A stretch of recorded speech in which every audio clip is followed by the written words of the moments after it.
1937. The Hindenburg, the world's largest flying machine, arrives in the United States with 97 people on board. It's the end of a successful transatlantic flight. Moments from landing, a fierce fire erupts. In just 34 seconds, the mighty airship is destroyed. 36 people perish. Many suffer agonizing burns. But what caused the devastating fire? Now, a 21st century air crash detective re-examines one of the most famous air disasters in history. Using advanced computer simulations, we reveal what really destroyed the Hindenburg. Disasters don't just happen, they're a chain of critical events. Unravel the clues and count down those final seconds from disaster.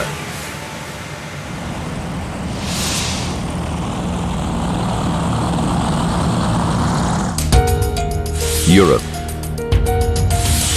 Germany, Frankfurt, May 3rd, 1937. The LZ-129 Hindenburg, the largest flying machine ever built, emerges from its hangar. Its destination, Lakehurst, New Jersey. This is no ordinary crossing. It's the launch of the world's first scheduled flight service across the Atlantic. Since rolling out of the hangar in March 1936, the airship has made a series of 62 successful trial and publicity flights.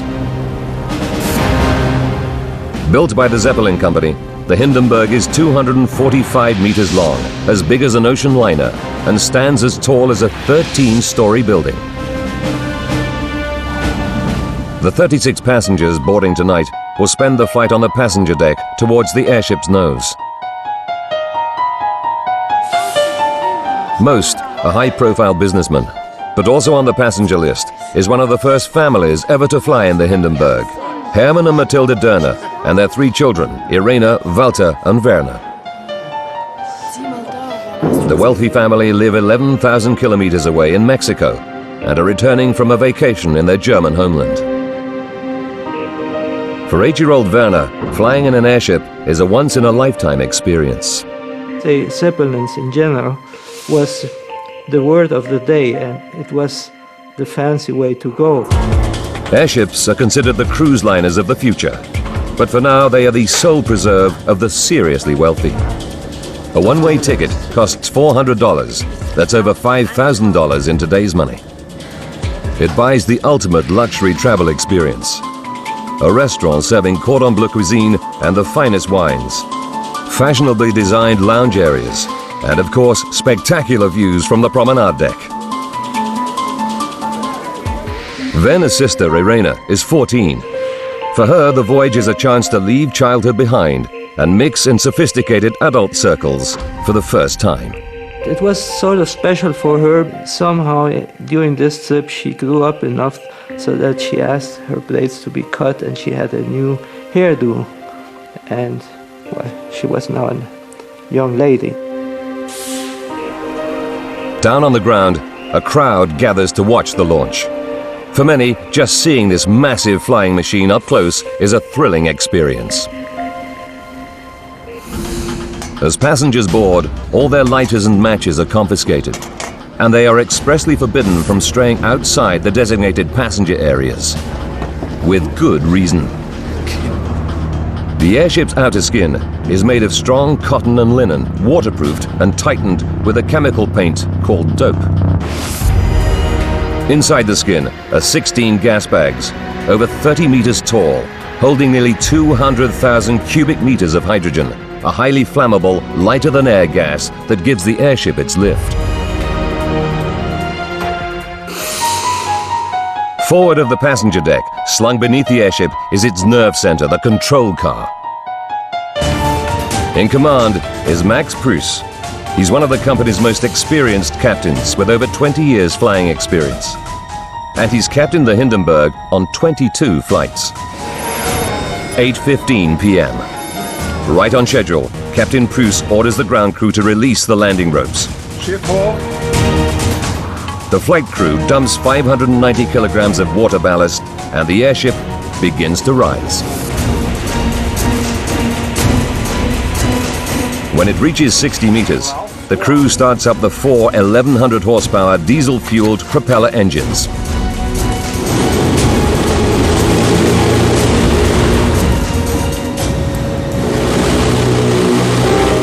On the passenger deck, the Dörners wave goodbye to friends and family below. For Matilda Dörner, leaving her homeland once again, it's a poignant moment. I remember my mother had tears in her eyes when the ship lifted. That was so seldom for her. I can hardly remember her seeing tears in her eyes anytime. Within minutes, the Hindenburg reaches its top speed of 125 kilometers per hour. The 6,500 kilometer voyage should take just 2.5 days, just over half the time taken by a ship. Its flight path will take it over Holland, down the English Channel, and across the Atlantic to America's east coast. The Zeppelin company is sending its head of operations, Ernst Lehmann, to oversee this critical flight. Lehmann is an enthusiastic supporter of Germany's ruling Nazi party. He's on board to ensure the Hindenburg stays on schedule. Any delays would be deeply embarrassing. But as Lehmann knows, the Hindenburg has an Achilles heel: bad weather. Strong winds can blow the airship off course. They also make its complex landing maneuvers more difficult. A bad storm could even put the airship in danger. In 1930, the pride of the British Empire, the R-101 airship, was en route to India. It hit a storm over France and went down nose first. The resulting crash killed 48 of the 54 people on board. The tragedy ended the British airship program. Between 1925 and 1935, the US Navy lost 3 of its airships in severe weather. By 1937, only one, the Los Angeles, is still in service. Assistant Cabin Steward Werner Franz isn't worried. The Zeppelin company has a 100% safety record in 27 years of flying passenger airships. And 14-year-old Werner knows that in hard times like this, he's lucky to have a job.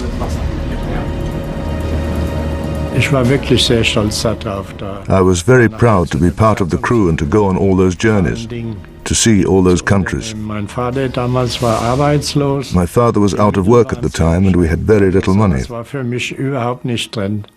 To be part of this, it was incredible. But there's a new threat facing passengers and crew on the Hindenburg today. Under Germany's dictator, Adolf Hitler, the Nazis are rearming for war.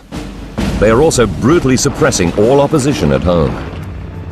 The Hindenburg's construction was part funded by Hitler, and it's become a powerful Nazi propaganda tool.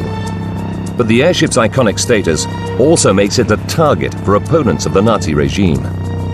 In 1933, the Reichstag, the Nazi-controlled German parliament, was burned to the ground. The authorities blamed saboteurs.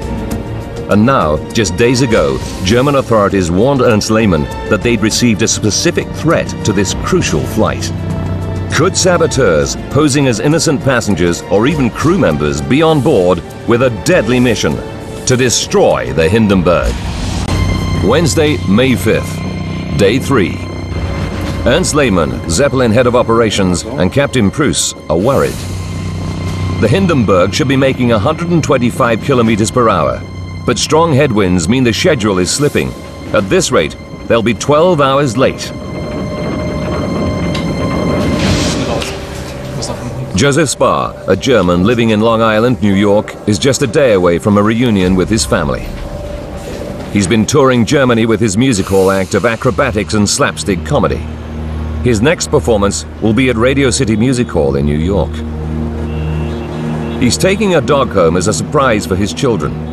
It's spending the flight in the freight area on a lower deck. Spar needs to feed the dog regularly, but it's in a restricted area. So he's been warned that he has to be escorted by a crew member. Ernst Lehmann, Captain Pruss, and a Zeppelin company observer are the only 3 on board aware of the sabotage threat to the Hindenburg. It's not the first time the airship has been threatened, so they treat it as a false alarm. And reassuringly, there are plainclothes intelligence officers on board, on the lookout for anyone acting suspiciously. But Captain Preuss has another problem. They're still battling against strong headwinds, so they're still 12 hours behind schedule. Arriving late is bad enough, but the return flight to Frankfurt the following night is an important one, and it's fully booked.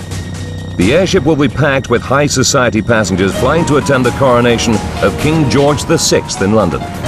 It's the event of the year. If the Hindenburg doesn't get the guests to Europe in time, Lehmann faces a PR disaster. The passengers finish their after-dinner drinks and retire to their cabins. It's their last night on the Hindenburg. In a few hours, they'll be in New Jersey. Werner Franz grabs a few hours sleep. Tomorrow he's going to be busy preparing the airship for its return trip. Thursday, May 6th, 6 a.m. The Hindenburg should be landing at Lakehurst Naval Base, but it's still 1,130 kilometers away. The estimated arrival time is 6 p.m., 12 hours behind schedule. Lehmann and Preuss should have 16 hours to land the airship, disembark the passengers and freight, and complete refueling and reprovisioning before heading back to Europe at 10 p.m. Today, they'll only have 4 hours. It's going to be tight. 2 p.m. Mrs. Derner packs the family's bags. On the passenger deck, Joseph Spar can't wait to see his wife and children. He knows how thrilled they'll be when they see the dog he's bought for them. The Hindenburg approaches New York, just 80 kilometers northeast of their destination. Captain Preuss treats the passengers to a bird's-eye view of the Manhattan skyline. From a crew lookout area at the top of the airship, 14-year-old cabin boy Werner Franz marvels at his first glimpse of the new world.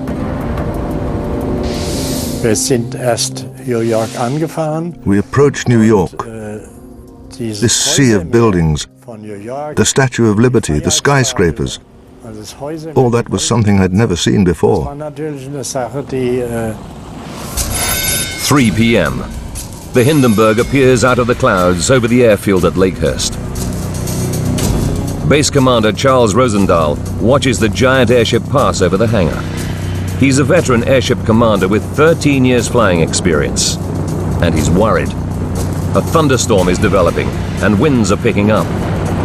Landing an airship is a delicate operation requiring accurate maneuvering. Attempting it in bad weather could end in disaster.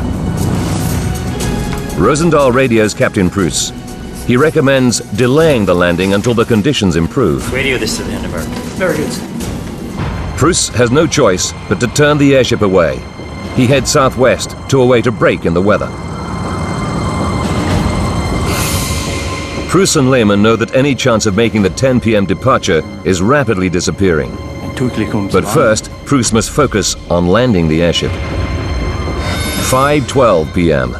At Lakehurst, the wind eases. Commander Rosendahl radios the Hindenburg. He tells Preuss, "Conditions now suitable for landing. Ground crew is ready." Captain Preuss turns the airship back towards Lakehurst, but it encounters increasingly heavy rain, which slows its progress. The passengers make for the promenade areas for the final moments of the flight. 6:11 p.m. Captain Preuss swings the airship round to land into the wind, the safest way of landing. 6:13 p.m. Suddenly, the wind veers to the southeast. Preuss has to think fast. He can abort and go round the airfield to line up with the wind, but this will lose precious time. Captain Preuss decides to land straight away, but this means he must turn the airship into the wind fast. He orders the crew to make a sharp left turn. 6:17 p.m. Now Captain Preuss notices the ship is heavy at the rear. He must balance the airship before landing or he risks damaging the tail. He orders over 1,000 kilograms of ballast from the ship's water tanks to be jettisoned. 6:19 p.m.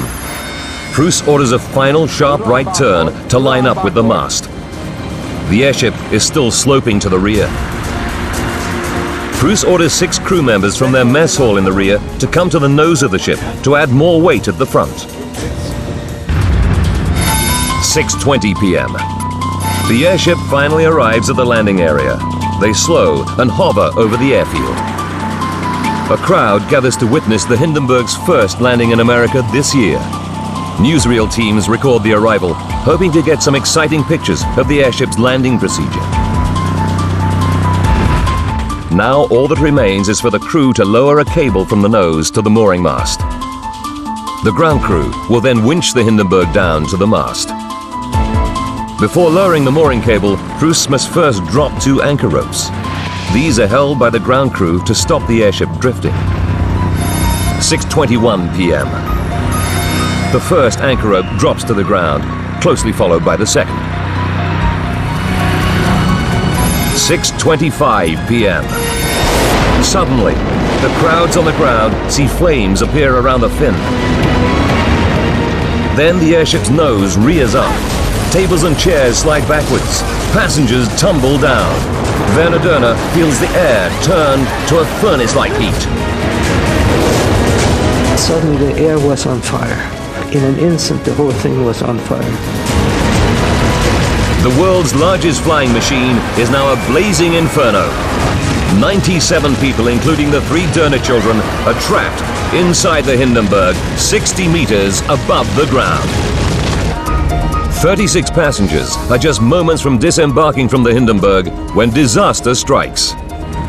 In the control car, the crew feel a massive jolt. An officer shouts, "The ship's on fire." The nose rears up over 100 meters above the ground. The fire roars through the airship. Within seconds, the Hindenburg is engulfed in flames. Werner Franz is trapped on the walkway on the lower deck. He must find a way out before the flames reach him. Right away, this bang told you that a major catastrophe had happened. You knew right away the airship was lost. The airship was burning and couldn't be saved. Werner stumbles along the gangway, looking for a way out, but he trips and falls. He grabs the rope handrail and holds on. As I was hanging onto these ropes, everything I had experienced in my life came back as if it were a film.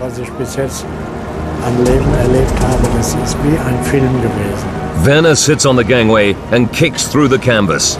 He jumps out of the blazing airship and onto the ground 5 meters below. Gripped with fear, he runs away into the arms of a fellow crew member. I lost control and started screaming, and he put me right again, saying, "What's the matter? You're all right, aren't you? Control yourself. Go and see if you can help someone." But Werner is too terrified to return into the flaming wreckage. These half-burned creatures came running past me. Nothing could persuade me to go back into the airship.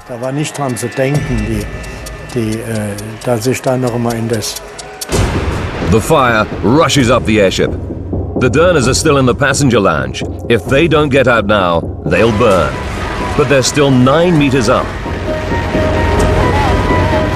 Matilda Dörner shouts to her 14-year-old daughter Irena to jump out of the window, but the girl is too frightened. Mrs. Dörner picks up her 8-year-old son, Werner. She tries to throw him out of the window, but he falls back. Somehow, she finds the strength to lift him again. This time, she succeeds, and Werner falls to the ground with his brother. She turns to her daughter again, pleading with her to jump. But Irena is paralyzed with fear, and instead turns away towards the flames, looking for her father.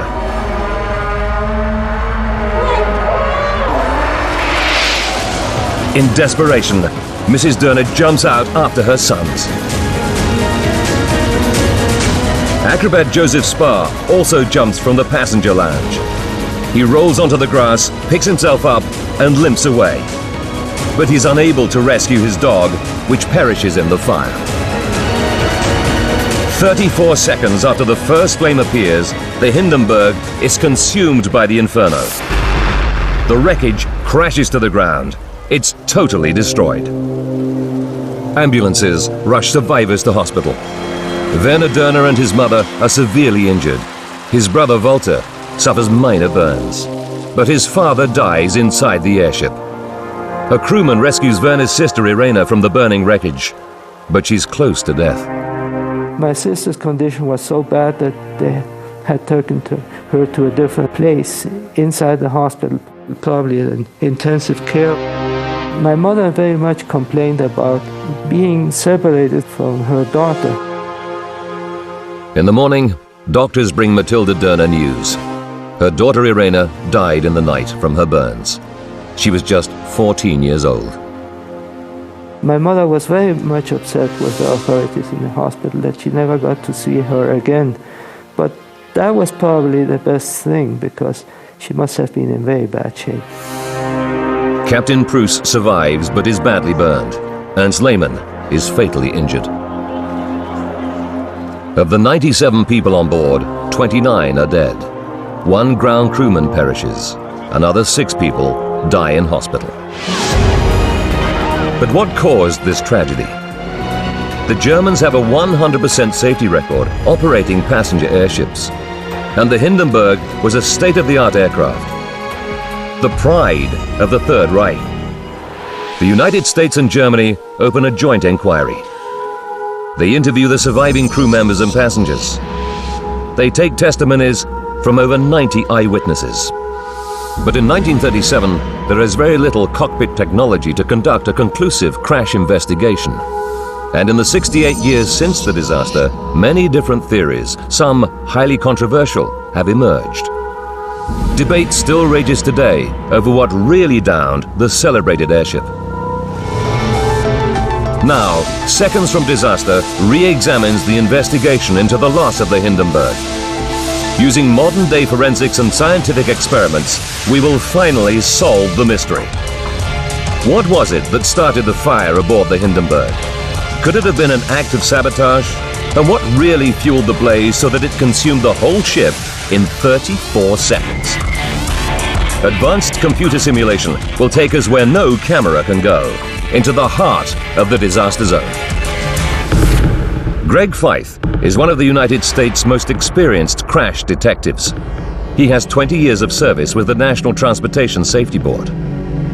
For 8 of those, he was the investigator in charge of the team that attends every major crash site in America, known as the GO Team. He's worked on some of the world's most complex and baffling air crashes. And so far, he's solved every one of them. But there's one disaster he's always wanted to explore. The Hindenburg mystery has intrigued me just because you had this magnificent flying machine that fell into a major disaster, a very cataclysmic disaster, and nobody really had an idea of what caused it. But Feith brings a modern crash investigator's expertise and forensic skills to the disaster. He must keep an open mind as he investigates every possible reason for the crash. In any major explosion in a modern aircraft, all eyes immediately turn to terrorism. Anytime you have an in-flight fire, you have to think the worst. You have to try and determine what led to that in-flight fire. You go to the extreme, and the extreme is sabotage. Feith learns that the Hindenburg received many sabotage threats in its 1 year of operations. But who would want to destroy it? Rick Zitarosa is vice president of the Lakehurst Historical Society and a specialist in the Hindenburg era.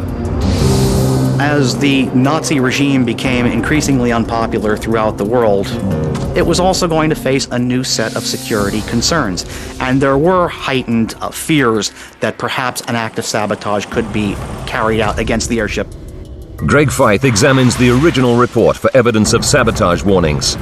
He finds that Ernst Lehmann received intelligence from the German authorities warning of a specific threat. But who had a motive? Hitler and his Nazi party had many enemies in Germany. They carried out a brutal policy of repression against Jewish people, socialists, communists, and outspoken writers. Any one of these people might have been happy to see the Hindenburg destroyed. Feith checks the official reports and finds the one passenger who could have had the opportunity to destroy the Hindenburg: Joseph Spar. After the crash, Spar comes under intense scrutiny. He lives in America with his wife and family, but he is German. And for the last few months, he's been traveling all over Europe. This is just the sort of background that rings alarm bells with German intelligence. According to the FBI report, Joseph Spar did act suspiciously. In fact, Spar accessed high-security areas where no passengers were allowed, apparently to visit his dog. The fact that Spar is an acrobat with great agility means he could easily climb in and around the Hindenburg's narrow passageways. Could Spar have used his dog as a cover to plant a bomb?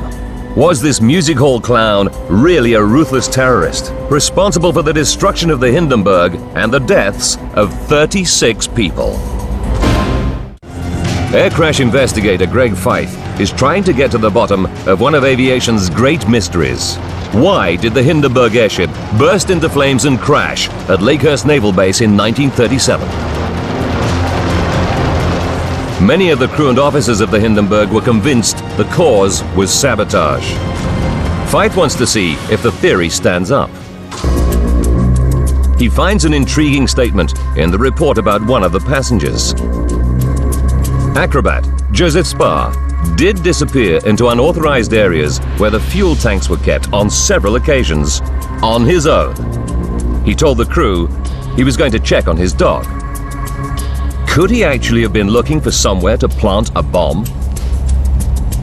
Feith knows that the FBI investigated Spar and was unable to find any motive. But he wants to put Spar's actions aboard the airship under the microscope himself. He studies the film footage. He reads eyewitness reports. They state that the fire started at the top of the airship near the vertical fin. For Spar to reach this area, he would have to climb up a 30-meter shaft. Even with his acrobatic agility, this would take several minutes. And he would have to somehow avoid being challenged by the many crewmen patrolling this area. And if he were caught, he could hardly claim to be feeding his dog when it was stored in the freight area at the foot of the airship. Why would he have taken so many risks when he had ample opportunity to plant a bomb here, which would have had just as deadly an effect? Feith decides it's too far-fetched and rules Spar out as the potential saboteur. So, if it's not a terrorist act, what else could set the airship on fire? The joint reports state that a spark ignites leaking hydrogen that consumes the airship in 34 seconds. Hydrogen certainly seems the obvious culprit. It's highly flammable when mixed with air, and the Hindenburg had 16 gas cells with a total of 200,000 cubic meters of hydrogen. But in nearly 70 years since the accident, many experts have cast doubt on the idea that hydrogen was the fatal accelerant in the fire. The Germans were aware of the dangers of hydrogen, so they took every possible precaution. All passenger cigarette lighters and matches are confiscated at the start of the voyage as a fire precaution. And hydrogen can only ignite when mixed with air. Feith shifts his attention to some recent theories. Some experts claim that leaking diesel fuel caught fire first, and only then hydrogen once the fire had spread. Feith studies the Hindenburg blueprints. There are 88,000 liters of diesel stored in tanks at the bottom of the airship. The fuel lines run from the tanks to the 4 exterior mounted engines. Could there have been a fuel leak in one of these lines? Looking back through the Hindenburg's flying history, he comes across a statement made by an American observer. Harold Dick, an engineer working for the US airship company Goodyear, was invited by the Germans to attend the trial flights in 1936. On one of these, he noticed a strong smell of diesel in the keel, or bottom of the airship. Greg Feith finds that on a later flight, Dick notes that the main fuel lines do not seem to be particularly tight. This fuel leak theory now looks attractive to Feith, but he needs to know if there was a fuel leak, what ignited it. The most likely cause would be a short circuit in the electrical cables, creating a spark. But Feith isn't convinced that a spark would ignite diesel. He knows that diesel has a high flash point. It must reach nearly 65 degrees Celsius before it'll catch fire. If there were a diesel leak, it would have to be heated up to that point before a spark could ignite it. Feith studies the airship plans to see if there is any point where diesel comes into contact with a heat source. He finds just one, the engine rooms. This is the hottest point the fuel passes through before feeding the 1100 horsepower engines. But there's a problem. The engines are all externally mounted, suspended below the airship. If a fire had started here, then eyewitnesses on the ground would have clearly seen it. Instead, they all report that the fire started at the top of the ship. To have a fire ignite on the bottom of the airship, propagate through the entire diameter of the airship, and then exit out the top in a very short period of time without anyone noticing is very remote. Greg Feith rules out a diesel leak as the cause of the blaze that engulfed the Hindenburg. Now he turns to the other prominent theory for the blaze. Not something inside the ship, but its outer skin. The outer covering is a cotton linen material painted with a chemical known as dope that waterproofs the airship and protects the gas bags from the heat of the sun's rays. The dope used on the Hindenburg was a new type of paint called cellulose acetate butyrate. This dope is more flammable than previous paints. The paint theory states that somehow the skin of the airship caught fire. The Hindenburg burned fast. The footage reveals that the fire swept through the entire airship in just 34 seconds. Would the doped outer cover really be so flammable? When you look at the fabric that was used to cover the Hindenburg, it's a cotton linen material. So on its own, of course, it's flammable. But it was impregnated with this doping material. And while it too has some flammable capability or characteristics to it, can it burn that fast is the big question. Feith decides to conduct an experiment to test the paint theory. He prepares a sample of the outer cover. It's made from exactly the same type of linen cotton material. The cloth is doped with a mixture of iron oxide powder and aluminium powder, just like the skin of the Hindenburg. If the material is the accelerant, this experiment will prove it. For safety, the test is done outside. If there's any wind, it's likely to push the flame in one direction faster than the other. So to compensate for this, he uses 2 stopwatches to time the burn. Go.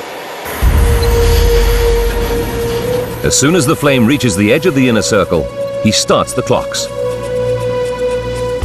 When the flames reach the outer edge, he stops the clocks. 1 minute for the wind-assisted side, and 1 minute and 8 seconds for the flame to travel against the wind. Both much too slow.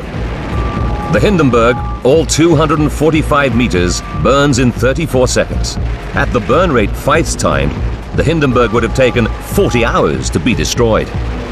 Greg Feith concludes the outer skin cannot be the fatal accelerant. So what did burn the Hindenburg? Was the original report right after all? Was it the hydrogen? From the investigative standpoint, you have to wonder what can burn that quickly and literally take an 800-foot tube and destroy it in a matter of seconds. Feith commissions Professor Nick Syred, a mechanical engineer with 30 years' experience specializing in combustion rates, to calculate if it was hydrogen that burned the Hindenburg. The airship was 245 meters long. Professor Syred knows from scientific study that hydrogen can burn at a rate of 9 meters per second. I made calculations of the flame speed of hydrogen, and it's perfectly consistent then within about 30 seconds or so that a flame can engulf the whole of the Hindenburg. There is nothing else on the airship which can burn that quickly and cause the Hindenburg to be destroyed in the same period of time. Greg Feith concludes that hydrogen is the fatal accelerant for the fire that tore through the Hindenburg, consuming it in 34 seconds. But the hydrogen would have had to escape to mix with air before it could become flammable. Trawling through the witness testimonies, he finds something that could suggest a hydrogen leak. Eyewitnesses on the ground notice a fluttering at the top of the airship near the vertical fin just before the fire starts. Could they be seeing escaped hydrogen pushing against the outer envelope? The original report concluded this may have been the case. But Feith wants to find out how the hydrogen could leak out. He studies the composition of the gas cells. They're made of a special plastic film sandwiched between two layers of thick cotton. It would take considerable force to rupture these cells. Is there anything on the airship capable of causing such damage? Next, Feith focuses on the Hindenburg's bracing wires. Thousands of cables that are vital to the overall strength of the machine. There are over 200 kilometers of wire bracing the airframe. They're each about 3 millimeters thick, made of steel similar to piano wire, with a braking stress of 450 kilograms. Is it possible for one of these wires to snap? He checks the maintenance records and finds out that bracing wires have snapped on airships in the past. Feith examines the Hindenburg's final journey to find out if anything could have put the airship under structural stress. He first checks the weather conditions. The airship battled strong headwinds all the way across the Atlantic, but according to the flying logs, it had flown through worse conditions in the past. But examining the last moments of the flight, Feith finds a critical clue. Shortly before the fire, the Hindenburg makes its final approach. Then, suddenly, the wind changes direction, and Captain Pruss orders the crew to make a sharp left turn. Finally, Pruss orders another sharp turn, this time to the right, to line up with the mooring mast. But would these tight turns snap a bracing wire? Feith checks the design plans and finds that the Hindenburg wasn't designed to make sharp turns. As the airship turns, it generates sideways pressure on the tail fin. The Hindenburg is 245 meters long. If it turns too sharply, it could put too much stress on the airframe. A bracing wire could snap under this kind of tension. In a tight turn, the greatest stress on the airship is just forward of the tail fin. And Feith knows from eyewitness reports that this is where the fire probably started. If a wire did snap, the whiplash effect would be so violent it could slash through the gas bag's protective covering. And Feith also realizes that the airship may have been leaning to the rear as a result of hydrogen leaking from a cell.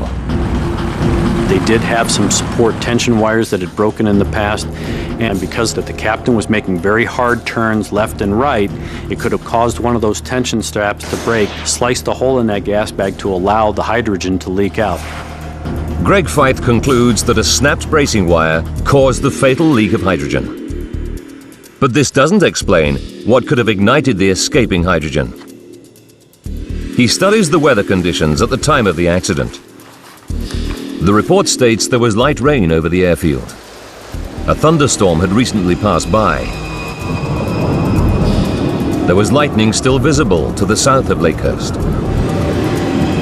Although no one saw lightning strike the airship, these conditions create a highly charged electrical atmosphere. Could this have somehow caused the critical spark? It was well understood at the time that as an airship passes through the air, it gathers tens of thousands of volts of static electricity, just like a party balloon being rubbed on a sweater.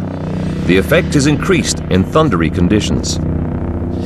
While it remains aloft, the ship is in no danger, since the entire machine, the aluminium skeleton and the outer skin are all at the same level of charge.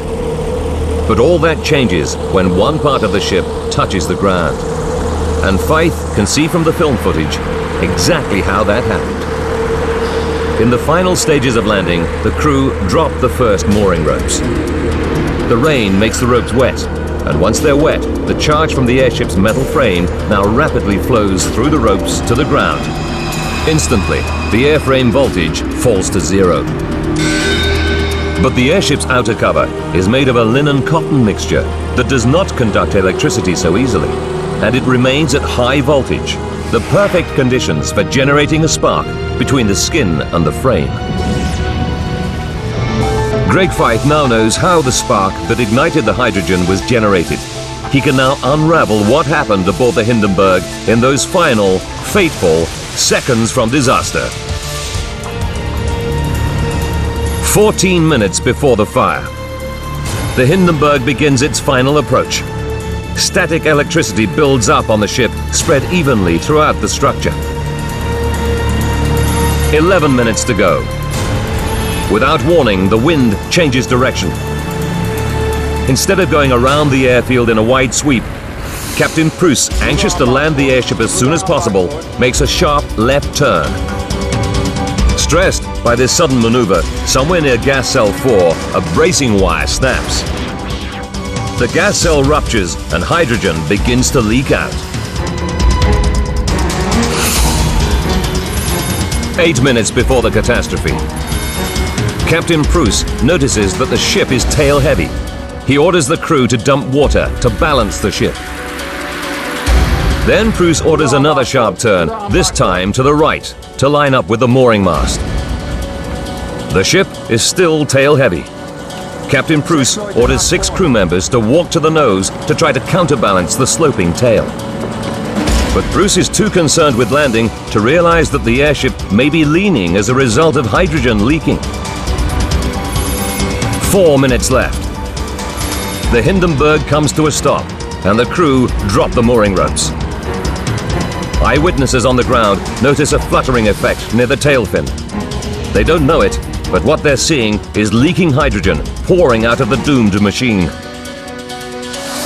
By 6:25 p.m., due to falling rain, the ropes are now wet. The electrical charge flows from the metal parts of the airship to the ground. The aircraft's skin, less conductive than the metal, is still highly charged from a combination of the journey and the atmospheric conditions. It's now at a dangerously high voltage. Seeking the quickest way to the ground, a spark jumps from the outer skin to the metal, igniting the leaking hydrogen. The fire roars through the airship as 200,000 cubic meters of hydrogen in the 16 cells catch fire. 34 seconds later, the mighty Hindenburg is destroyed. 36 people are killed. But Greg Feith still has one piece of the puzzle to solve. How could the Hindenburg fire have been bright orange when hydrogen burns with an invisible flame? Greg Feith has concluded that the Hindenburg was destroyed after a spark caused by the thunderstorm conditions in the atmosphere ignited leaking hydrogen. But he still has one question. He knows that hydrogen burns with an invisible flame. And yet eyewitnesses stated that the Hindenburg burned with a bright orange glow. How could hydrogen burn this way? On the airship. Feith sets up another experiment. He sets light to a stream of hydrogen. There's no visible flame. But as soon as he places some cloth in the hydrogen flame, the fire is visible. Hydrogen burns clear. That's not what the folks saw when they were observing the actual fire. The fire that they saw was the material, that covering material that finally ignited and burned. Going through the papers, Greg Feith realizes the tragedy could have been averted. He finds that the Zeppelin company had strict regulations governing landing procedures. In fact, in their training, crews were warned against landing in thunderstorm conditions. He learns that Dr. Eckener, the chairman of the company, blamed Captain Pruss and Ernst Lehmann for the accident. Dr. Eckener felt very much that it was pilot error. When he learned of the landing conditions, he was appalled and he was infuriated. He unequivocally held that the landing never should have been carried out as it was under those conditions. But Pruss is under pressure to land as fast as possible to try and make up time on the schedule. He also has Ernst Lehmann, Zeppelin's director of operations, in the control car with him. He too is anxious to keep to the schedule. Instead of aborting the landing and waiting for better weather, they try to land in dangerous atmospheric conditions. Lehmann most definitely did influence Pruss in his decisions regarding the flight, which of course was increasingly held up by headwinds and then the delayed landing. The Hindenburg disaster spells the end of the commercial airship age. Germany grounds her other passenger airship, the Graf Zeppelin, until they can use the non-flammable helium as a lifting gas. But with Europe on the brink of war, the United States, the only country with helium supplies, refuses to sell the gas to Germany. And when war does break out, the Nazis cancel the airship program completely. But valuable lessons are learned from the disaster. Hydrogen has never been used again to lift passenger airships. Today, all airships are filled with helium.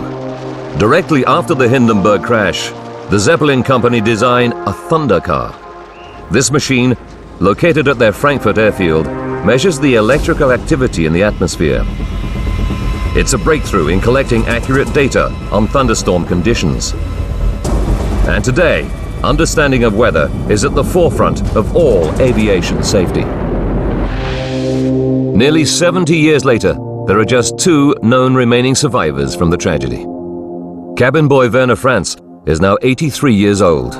After the crash, he trained as an engineer, but the memories of that day stayed with him. It took quite some time to calm down again. Those impressions stayed with me for a long time. I did suffer from it for a long time, to have been confronted with this. Werner Dörner returned to Mexico with his family. Now aged 75, he lives in the United States. Although he lost his father and sister, he believes the crash had a positive effect on him. I wonder what my life would have been without it. I was a spoiled brat. It made me probably a better person than what I would have been without it. The Hindenburg is still the largest flying machine ever built. Today's air travelers may fly across the Atlantic in a few hours, but the luxury and style the Hindenburg passengers experienced will probably never be surpassed.